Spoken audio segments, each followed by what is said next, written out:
এর উপরে স্থাপন করা মেরিনেটেড চিকেনগুলোর উপরে পুরনো তেলের টিন দিয়ে আবৃত করে বাইরে ছোট কাঠের গুঁড়ো খড় কুটো দিয়ে আগুন জ্বালিয়ে তৈরি করা হবে পৃথিবীর সবচেয়ে সুস্বাদু ট্রেডিশনাল চিকেন গ্রিল।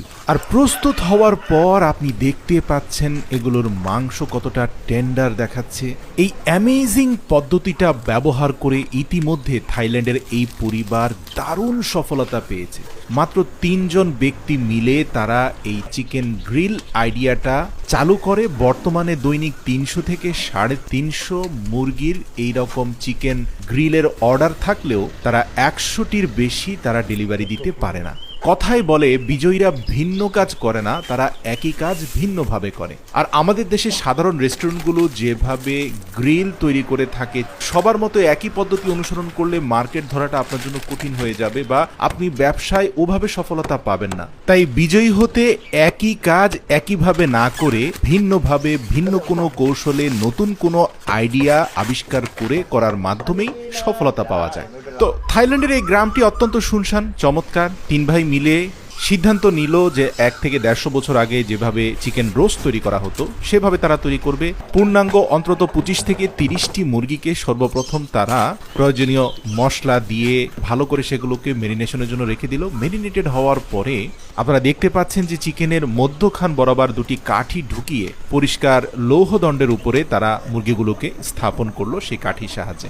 এমনভাবে স্থাপন করা হলো যেন নিচের ছাইগুলো মুরগির সাথে লেগে না যায়। প্রতিটা সারিতে ৫টি করে মুরগি দেওয়ার পরে ফেলে দেওয়া পুরনো তেলের টিনগুলোকে পরিষ্কার পরিচ্ছন্ন করে ধুয়ে সেগুলোকে প্রত্যেকটি মুরগির উপরে অনেকটা ঝাঁপির মতো দিয়ে দিল।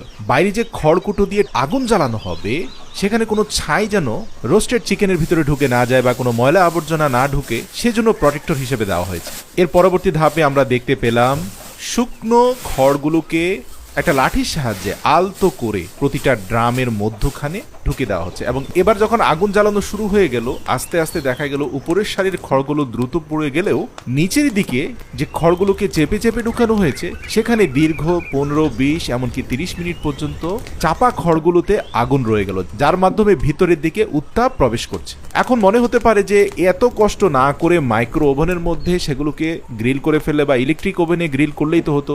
প্রিয় দর্শক, গবেষণা করে দেখা গেছে যে এই পদ্ধতিতে আপনি যখন চিকেনগুলোকে গ্রিল করবেন তখন চিকেনগুলো সেদ্ধ রোস্টেড হওয়ার পরে এগুলো থেকে অন্যরকম একটা স্মোকি ফ্লেভার আসে যা এই চিকেনের স্বাদকে কয়েক গুণ বাড়িয়ে দেয়। তো এই পরিবারের লোকজন প্রথম ধাপে আগুন জ্বালানোর পর যদি মনে হয় ভালোভাবে রোস্ট হয়নি, দ্বিতীয় ধাপে আবার খড়কুটো দিয়ে দ্বিতীয়বারের মতো আবারও আগুন জ্বালিয়ে তারপর যখন পারফেক্টলি তাদের চিকেনগুলো গ্রিলড হয়ে যায় তখন সেখান থেকে একটা ছোট্ট প্লাস্টিকের সুতোর সাহায্যে দুই পাশে সংযুক্ত দুটি কাঠির মধ্যে গ্রিলগুলোকে লাগিয়ে আলতো করে উপরে উঠিয়ে আনা হয়। দেখা যায় ছোট ছোট বক্সে করে ৪-৫টি গ্রিল চিকেন তারা তাদের রাস্তার পাশে স্থাপন করা রেস্টুরেন্টে নিয়ে যায়। সেখানে কলা পাতার উপরে আপনাকে এই গ্রিল চিকেনগুলো পরিবেশন করা হবে, যার ভেতরে থাকা মাংসগুলো চমৎকারভাবে সিদ্ধ হয়ে নরম হয়ে যায়।